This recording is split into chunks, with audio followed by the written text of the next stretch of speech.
And obviously we talked about GGRevolt a little bit. You think that GGRevolt, this sort of like breakaway group, that they had some interesting points to make? I think that was from GGRevolt that I got what they called the Titan Post. The Titan Post, I don't know if you know, if you're familiar with it, was a dissertation and had a whole bunch of Attack on Titan pictures on it, which is why it's called the Titan Post. But for people who don't know what it was about, basically it was a reasoning that how the gaming press was causing people to get into silos, to talk in small communities, and not be able to get their wider word out about the kind of problems that were being caused by media, localization problems, people doing censorship, creative freedom problems, and how they were sweeping away Gamergate underneath all the noise and just say this was just an isolated thing and make us disappear and no longer talk about it, discourage us from doing these things, and slowly just the narrative will simply they'll regain control and will not be able to do anything about it because we're too busy in our own circle jerk. That was one of the main things I think that I took out of Gamergate Revolt, and they had a lot of those really interesting opinions on how those things were being used and how the gamers were actually how Gamergate was being isolated on the internet, especially with like a lot of Twitter tactics in terms of censorship, which we later found out to be true in terms of the algorithm, which is what we found out with the Twitter files from Elon Musk. But yeah, like Gamergate Revolt as a dissenting voice I thought was really important. And I, even though there were a lot of disagreeable people on there, I think that their opinions were actually very valid.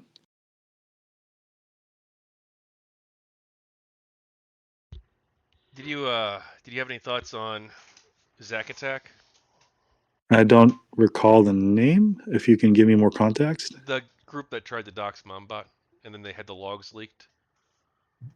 I mean, other than the fact that I think they were terrible. I mean, like, there is a bunch. I remember Mombot being doxxed, but I don't remember who was Well, it was responsible a for it. fake. It was a fake dox. The whole thing was actually a fake dox that Mombot and Rudderhouse created to try and see if they would dox her or not, and they did try to dox her.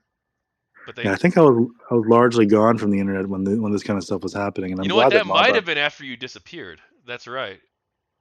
But I'm glad that Mombot's okay because I remember for several years, like, well, not only did the account get banned, but that Mombot herself is okay, and that it didn't turn out to be anything bad. Yeah. So Yeah. I think that GGRevolt in the beginning, they might have had a couple of good things. Like they did want to really go after e-celebs, and the idea was, well, this is going to be GamerGate without any of the optics, basically, right? Without any rules, without any optics, without any pure free speech, basically. Yeah, But I think. I think what that very quickly ended up becoming though was a legitimate harassment campaign. And we saw them go after people like Allison Rapp. We saw them go after the Hat Man. We saw them go after me. We saw them go after you. Like, I'm not sure if you were aware, but a lot of those people who fucked with you after you had your meltdown. No offense on the meltdown. I should phrase that better. When you had your incident, a lot of those people who fucked with you, That's fine. You can they call it were meltdown. It's GG fine. Revolt people posting on the board and about you at that time, and they those same people on Twitter were the ones going after you. See, I Now think there was that a bigger backlash than just them, of course, because like I was upset, a lot of people were upset, but they were part of the backlash too. that was part of the nature, unfortunately, of GG Revolt. The nature of GG Revolt was to allow every dissenting voice to talk, and many of the dissenting voices included those third-party trolls who could re-infiltrate. But And so it's like we want to put a place where there's no gatekeeping for everyone to have a voice. Because there's no gatekeeping, what do you end up with? And that's like the double edge of the sword. So it's not like that's why it didn't surprise me that that's what happened with it later on, and that's what the kind of people are involved in there. At the same time, like the need for a dissenting voice I think it was very valuable. And so it's like one of those, like, how do you deal with either way? The celeb, I think, to frame it in terms of like your book, like or other people understand. The ESLab problem is that there are certain voices that end up becoming too powerful, where dissenting voices also need to have their idea to break up the groupthink. And there's too many people. It's so easy to become the simp for bigger voices who are actually more articulate or who are able to give your ideas more of a voice. That's why certain people like Sargon of Akkad became very much like a great a bigger voice, is because he was able to articulate and he showed his face. He allowed people to have like feel like there was somebody out there who voiced their kind of opinion in a way that they were able to who could express their opinion in such a way. Plus, he also has a British accent, which makes our colonials look up to him already. So that's like the thing. Like, there's a lot of people who in many ways won the merit of being able to be the Isola because of the way they're able to articulate ideas.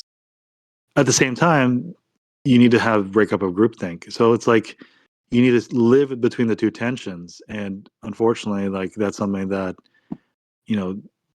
that's just the nature of the internet. And I mean, in my opinion, I think there was value on both sides, which is why I ended up talking to them, and unfortunately, to my detriment, trusting people who may not should have earned my trust because they were a dissenting voice, not necessarily a safe voice. Yeah, I was willing to talk with them too in the beginning. And I don't know if you know that. This was after you left GG pretty much. Oh, actually no, this was about that time, I guess. Maybe slightly after you left. But I ran the GamerGate Discord server. Um, the main one where obviously anyone can make a Discord server and there's no leader in GamerGate. So people can make their own, but like this was a very active Discord server for the GamerGate movement. And I talked with those people at first and I thought, "Hey, look, here is a dissenting voice." But it's so quickly. I feel like this always happens anytime you have like 100% free speech with no restrictions.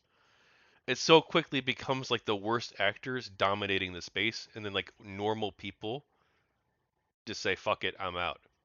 And I feel like that's exactly what happened with GGRevolt, because I gave them a chance at the very beginning, but it became very clear that they weren't. You need to have those gatekeepers, I think. And when I was in the when I was moderating the Discord, those people became the biggest issue because these people would always try to start fights over every single thing, every single day, and you just And had to then make you you had to nuke them basically. It was just I had to ban them, ban a large number of them, which I mean it was like probably like 5 or 6 people, but they're 5 or 6 people who would on the Discord, that's specifically there was about 60 people I think altogether in GGR, but they were they were extremely, extremely, extremely hostile. And that's fine. If you want to criticize e-celebs, I'm all for that. But when you start talking about like you actually want to harass people, that's when you're going too far. Or if you want to make excuses for that kind of behavior, that's going too far. No, I agree.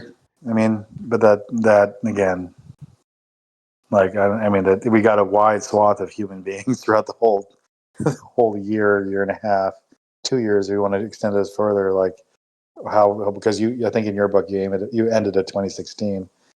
For me, it was much sooner, but like we got a huge number of different kind of people in this thing involved, just trying to make a mess of things, and some people trying to do good things. I mean, I actually even made a joke that the fact that any good came out of this, and that there was some movement and there was some positive things that came out of it, is a miracle in itself. I think in other interviews you're talking about like how the job isn't done. There's a lot more to do, but from my framing of my context, this is a long time in coming in terms of what we're dealing with in terms of problems and how to solve it. So I mean, it's much bigger than that respect, and I think that we can, the fact that we got through this and at least a little bit of truth was able to shine through is in itself an accomplishment. It's so hard, and it takes so much, and I'm damn proud of being part of it, and talking with you about it, and you fighting to also speak for the truth up to now, and in our own ways, like my own ways, like I still want to try to do my own way of like having like my own little catharsis about this and telling its story in its own way. But again, it has to be done in the right way and the right story, without being overbearing, without putting in ideology, but just simply telling a good story. And that's what really matters, is that because the story in itself is an amazing story if you really think about it. It's a whole bunch of regular, ordinary people trying to tell the truth and willing to stand up for against the media establishment, against a giant, and causing it to trip.